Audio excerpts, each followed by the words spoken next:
The woman I loved died 16 years ago. No. Your chance to read her last letter did. What did you just say? Someone kept it from you all these years. For my son, Caleb. It's from your mother. I found it in the attic. The wealthiest rancher in Ashwood Valley had turned away every woman who had ever asked for his heart. Some said he was proud. Others believed he was still haunted by a promise he had made years earlier, a promise so deeply rooted that even time could not loosen its hold. Then, on a quiet Tuesday afternoon, a young woman stepped off the stagecoach carrying nothing more than a worn leather suitcase, a stack of schoolbooks, and a sealed envelope bearing the handwriting of a woman who had been buried for nearly 15 years. Before sunset, the entire town would begin asking the same question. Why had she come to see Caleb Thornton? No one could remember the last time Caleb had smiled without forcing it. At 38 years old, he owned more land than anyone for 50 miles in any direction. His cattle grazed across rolling hills that seemed to stretch forever beneath the Montana sky. His horses were known throughout the territory, and buyers often traveled for days hoping to purchase one from the Thornton Ranch. They usually left impressed by the livestock, but puzzled by the man who owned them. Caleb was fair in every deal, never cheated a customer, and always honored his word. Yet the moment business ended, he became distant, as though there was an invisible fence around his life that no one was allowed to cross. The people of Ashwood Valley respected him because respect had been earned one honest decision at a time. When a neighboring ranch lost its barn during a winter storm, Caleb quietly sent lumber and hired hands before anyone asked. When drought threatened smaller farms, he allowed families to draw water from his wells without charging them a single dollar. He never asked for praise, and he never attended the celebrations held in his honor. The moment the work was finished, he climbed back onto his horse and disappeared toward the hills, leaving others to tell the story while he returned to the silence of his ranch house. That silence had become his closest companion. Every evening, after the ranch hands had gone home, Caleb walked onto the wide front porch carrying a cup of black coffee. From there, he watched the sun disappear beyond the mountains while the horses settled into the pastures below. Most people would have called it peace. Caleb knew better. Silence could hide memories just as easily as it could hide comfort, and some memories never stopped knocking, no matter how many years had passed. Only one person in town understood the reason behind that silence. Old Reverend Thomas Whitaker had known Caleb since he was a boy. More than once, the elderly minister had invited him to supper, hoping conversation might soften whatever burden he carried. Caleb always accepted politely, spoke kindly, thanked Mrs. Whitaker for the meal, and left before dessert was served. On one of those evenings, the Reverend had quietly asked, "Son, how long do you plan to punish yourself?" Caleb looked toward the fading sunlight through the church window and answered with only 6 words. "For as long as I remember her." The Reverend never asked again. Rumors, however, were never in short supply. Some believed Caleb had once been engaged to a beautiful young woman from another county. Others insisted she had died before their wedding. A few claimed she had simply left him for someone wealthier. Every version carried a piece of imagination and very little truth. Caleb never corrected anyone. He had learned that explaining pain rarely made it smaller. Across the valley, life continued much as it always had. Children hurried toward the small white schoolhouse each morning. Shopkeepers swept dust from their wooden porches, and neighbors gathered outside Harper's General Store to exchange news before beginning the day's work. It was there, just after noon, that the familiar sound of the approaching stagecoach echoed through the valley. Deliveries were expected every Tuesday, but passengers were rare. Conversation stopped as everyone turned toward the road. When the coach finally rolled to a halt, the driver climbed down and opened the door. An unfamiliar young woman stepped carefully onto the dusty street. She appeared to be no older than 27. Her light blue traveling dress had collected dust from miles of rough roads, yet she carried herself with quiet dignity. Her blonde hair was gathered neatly beneath a simple straw hat, and although the journey had clearly exhausted her, there was determination in her eyes that caught everyone's attention. She thanked the driver, accepted her suitcase, and paused for a moment as though gathering her courage. Then she unfolded a small piece of paper and looked around the town square. Mrs. Evelyn Harper, who had owned the general store alongside her husband for nearly 30 years, smiled warmly and approached her. You look like someone searching for an address, she said kindly. The young woman returned the smile. I'm looking for Thornton Ranch. Mrs. Harper's expression changed almost immediately. Caleb Thornton? Yes. Family. The woman hesitated just long enough for the question to become interesting. No. Business. Another pause. I suppose you could call it unfinished business. Those 4 words traveled through Ashwood Valley faster than the stagecoach itself. Within the hour, nearly everyone had heard that a young stranger had arrived asking for Caleb Thornton by name. By supper, half the town had already decided she must be his secret fiancée. Others insisted she had come to collect a debt. The sheriff dismissed every theory and returned to his paperwork. Mrs. Harper simply watched the young woman disappear down the road leading west, wondering why someone with such gentle eyes carried the expression of a person preparing for the hardest conversation of her life. Her name was Eleanor Brooks. Few people noticed that before leaving town, Eleanor stopped beneath the old oak tree beside the church and opened the envelope she had carried throughout her journey. She did not unfold the letter completely. Instead, she read only the signature at the bottom before carefully placing it back inside. It was enough to steady her resolve. The signature belonged to Margaret Thornton, Caleb's mother. Margaret had passed away 15 years earlier. No one living in Ashwood Valley knew that she had written one final letter shortly before her death. No one knew where the letter had gone. No one knew why it had remained hidden all those years. Except Eleanor. As afternoon settled across the valley, Caleb was repairing a broken fence along the northern pasture with 2 ranch hands. He preferred working beside his men rather than directing them from horseback. Hard work had never frightened him. In many ways, it was the only thing that kept old memories from returning too often. His foreman, Samuel Reed, noticed someone riding quickly toward them from town. It looks like Deputy Collins, Samuel said. Caleb wiped the dust from his hands and watched the rider approach. The deputy removed his hat. Afternoon, Caleb. What brings you all the way out here? Nothing serious. Caleb waited. The deputy smiled awkwardly. There's a woman asking for you. Caleb returned to tightening the fence wire. Tell her she has the wrong ranch. I already tried. And she says she doesn't. For the first time that afternoon, Caleb stopped working. What did you say her name was? She wouldn't tell me. Caleb frowned. Did she say what she wanted? The deputy shook his head. Only that she'd traveled a long way because someone asked her to deliver something directly into your hands. Caleb felt a strange uneasiness settle over him. Very few people knew enough about his past to send someone looking for him. Where is she now? Mrs. Harper offered her a room above the store until she could find you. Samuel leaned closer after the deputy rode away. You want company? Caleb stared toward the distant town. No. You sure? I'm sure. He saddled his horse without another word.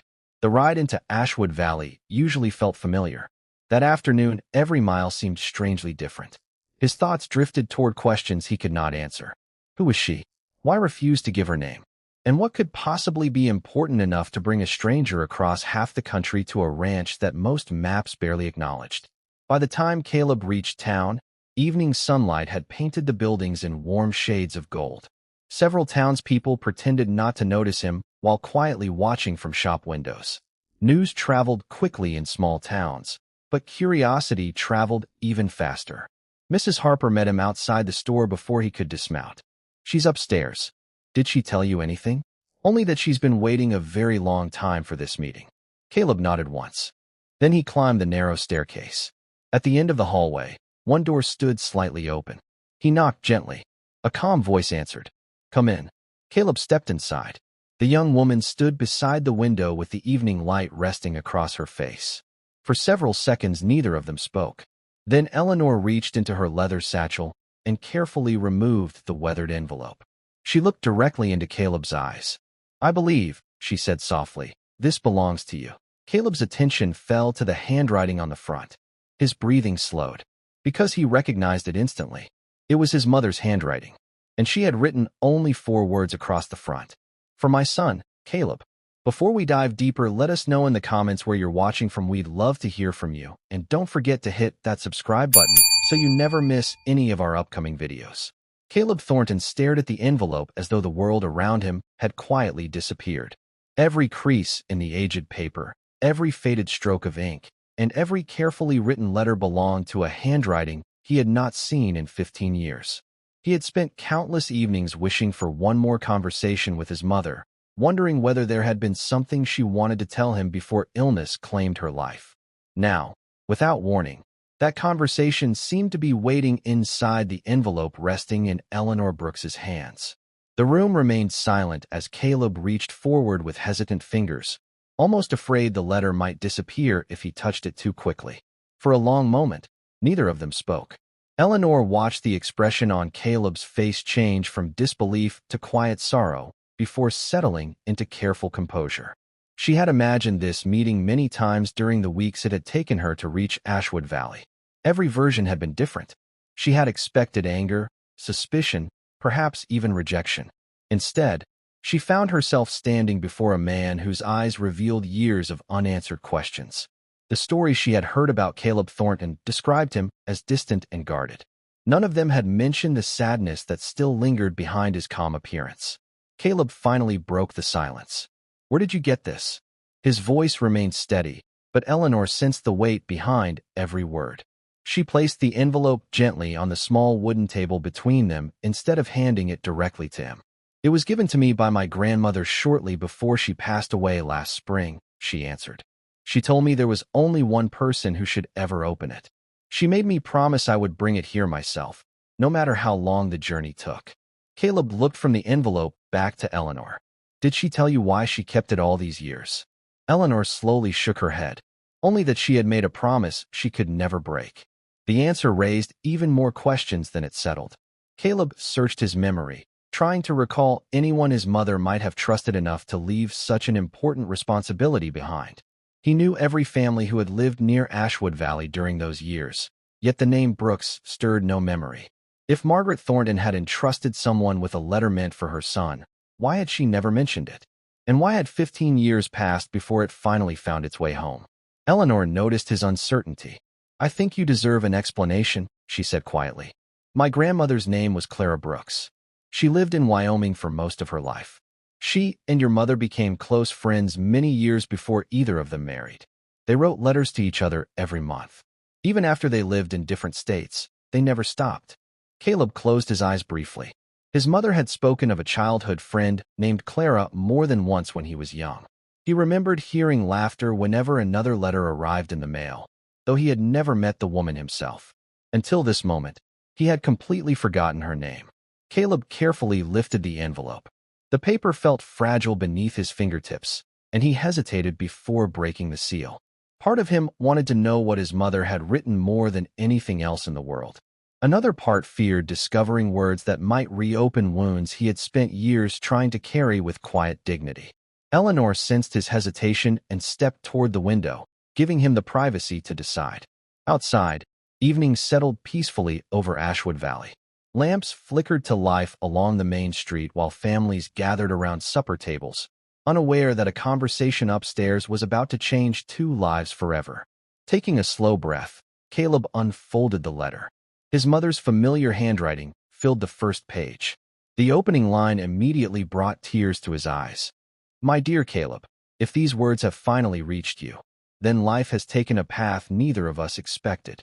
He stopped reading for a moment, overcome by memories he had carefully hidden away. He could almost hear Margaret Thornton's gentle voice speaking those words. Eleanor remained respectfully silent, understanding that the letter belonged to him alone. Caleb continued reading.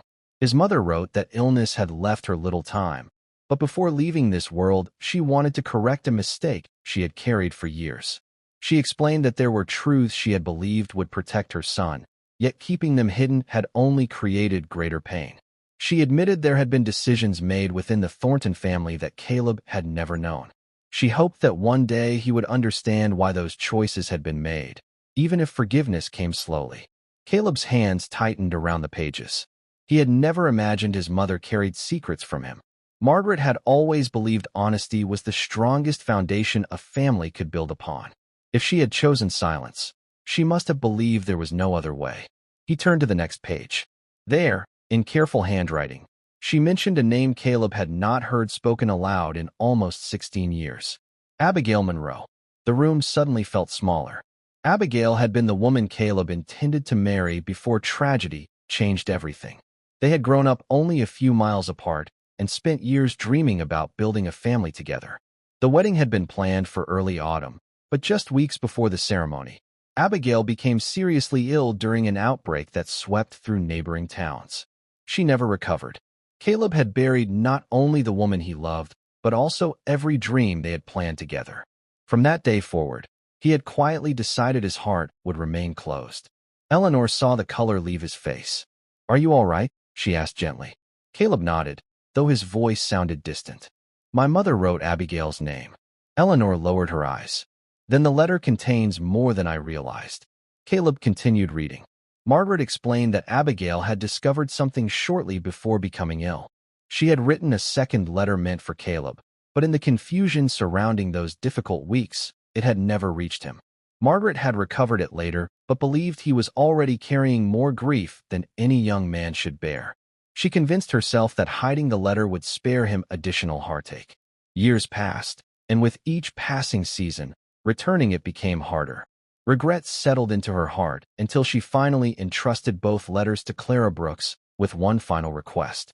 "When the time is right," Margaret had written, "please make certain my son receives what should always have been his." Caleb lowered the pages, unable to continue for several moments. "There was another letter," he whispered. Eleanor slowly opened her satchel once more. Without speaking, she removed a smaller envelope, its edges softened by time. "This one," she said quietly, "was written by Abigail." Caleb stared at it, almost unable to breathe. His hands trembled as he accepted the envelope. The handwriting was unmistakable. Years disappeared in an instant. He remembered evenings spent walking beside the river, listening to Abigail laugh as the sun disappeared beyond the hills. He remembered promising they would grow old together beneath the wide Montana sky. He remembered buying the small silver ring she never had the chance to wear. Everything he believed had ended forever suddenly felt unfinished. "I've carried this across 4 states, Eleanor said softly. "My grandmother believed your life would never truly move forward until you read it." Caleb carefully unfolded the second letter. The paper had yellowed with age, but Abigail's handwriting remained beautifully clear. "My dearest Caleb," it began, "if you are reading this, then I was not given the future we hoped for." His vision blurred. She wrote not about sadness, but about gratitude. She thanked him for every sunrise they had shared, every conversation, every dream they had built together. She asked him not to spend his life living inside memories, because love was never meant to become a prison. She admitted she feared only one thing, that he would choose loneliness in order to honor her memory. Near the end of the letter, one sentence stood apart from the rest. "If another woman someday earns your trust, please don't turn away because of me. Loving again would never mean you loved me less." Caleb quietly closed his eyes. For 16 years, he had believed remaining alone was the greatest way to honor Abigail's memory. Now, through words written all those years ago, she had gently asked him to do the very opposite. The burden he had carried for so long suddenly felt different. Not lighter, but different. Across the room, Eleanor watched quietly, realizing the journey she had completed was never simply about delivering 2 old letters. It was about returning hope to a man who had forgotten it still existed. Outside, church bells echoed softly across Ashwood Valley as evening settled over the town. Mrs. Harper looked toward the upstairs window and wondered whether Caleb had finally found the answer he had spent years searching for. Inside the room, Caleb carefully folded both letters and placed them back into their envelopes. He looked at Eleanor for a long moment before speaking. "I don't know how I'll ever thank you." She smiled gently. "You don't have to." Caleb shook his head. "You crossed half the country for someone you'd never met." "My grandmother believed promises matter," Eleanor replied. "She taught me that keeping one can change a person's life." Caleb looked toward the fading light beyond the window. For the first time in many years, tomorrow no longer looked exactly like yesterday. Yet one question remained. If Margaret Thornton had trusted Clara Brooks so deeply, why had she also written, in the final line of her own letter, "There is one more truth Eleanor does not know, and when you discover it, both of your lives will change forever." Caleb spends the night rereading both letters, unable to sleep. Abigail's words begin to soften the walls he has built around his heart, but his mother's final sentence continues to trouble him. "There is one more truth Eleanor does not know." The following morning, Caleb visits Reverend Thomas Whitaker and shows him Margaret's letter. The Reverend is surprised to learn that Margaret left behind a secret, but he recalls one conversation with her shortly before her passing. She had asked him to pray that one forgotten promise would someday bring two families back together. Determined to uncover the truth, Caleb and Eleanor search through old church records, land deeds, and Margaret's personal belongings stored in the attic of the ranch house. Hidden inside a weathered wooden Bible, they discover a small pouch containing another sealed note and an old property survey. The documents reveal that many years earlier, Eleanor's grandfather saved Caleb's father after a serious ranch accident. In gratitude, Caleb's father quietly signed papers giving the Brooks family a small section of land bordering the Thornton ranch. Before the transfer could be completed, Eleanor's grandfather unexpectedly moved away, and the paperwork was misplaced. Neither family ever knew the promise had remained unfinished. Margaret had spent years trying to locate Clara Brooks to fulfill her late husband's wish. As her health declined, she entrusted everything to her lifelong friend, hoping one day Caleb would finish what his father had started. Caleb immediately tells Eleanor that the land legally belongs to her family and offers to complete the transfer. Eleanor gently refuses, explaining she never came seeking property or money. She only wanted to honor her grandmother's promise. Her humility deeply moves Caleb, and for the first time in many years, he finds himself smiling without forcing it. As they spend the next several days working together to organize the old records, the people of Ashwood Valley begin noticing a change.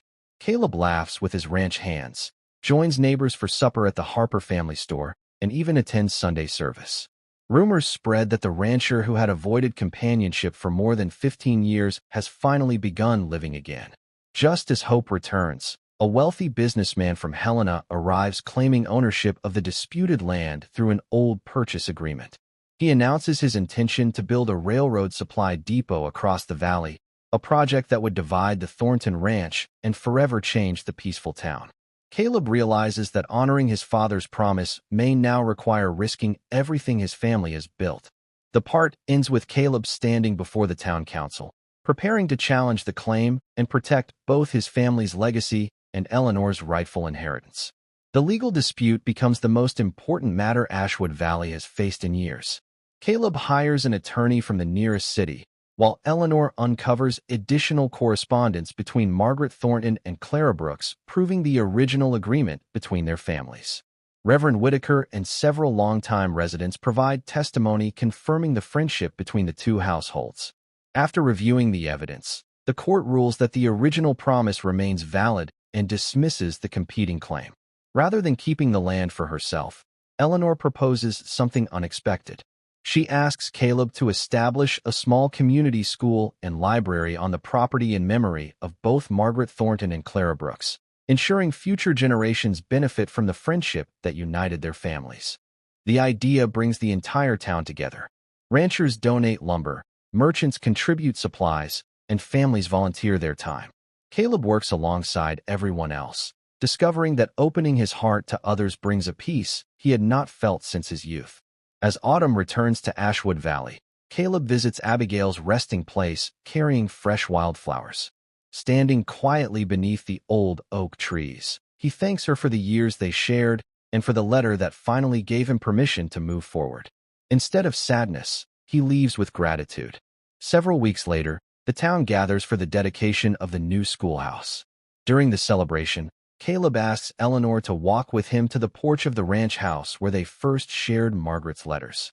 He tells her that love is not about replacing the past, but allowing the future to grow from it. Eleanor admits she has come to admire the man behind the quiet reputation and has found a place where she truly belongs. By spring, they are married in the small white church overlooking the valley, surrounded by friends, neighbors, and the families whose lives were forever changed by one promise kept across generations. The ranch flourishes, the school becomes a source of pride for the community, and Ashwood Valley gains a new tradition of helping neighbors without expecting anything in return. Grief may shape a person's journey, but it does not have to define the destination. Sometimes the greatest gift we can give those we have loved is to honor their memory by embracing the life still waiting ahead. And sometimes, the road back to happiness begins with nothing more than a forgotten letter, a promise faithfully kept, and the courage to open a heart that believed it could never love again. And if you're enjoying this journey through the American frontier, please take a moment to subscribe and turn on notifications. It helps this channel continue bringing you heartfelt stories filled with courage, family, sacrifice, love, and unforgettable twists. Thank you for spending your time with us today. Until our next story, remember that the greatest treasures are often hidden where the world forgets to look.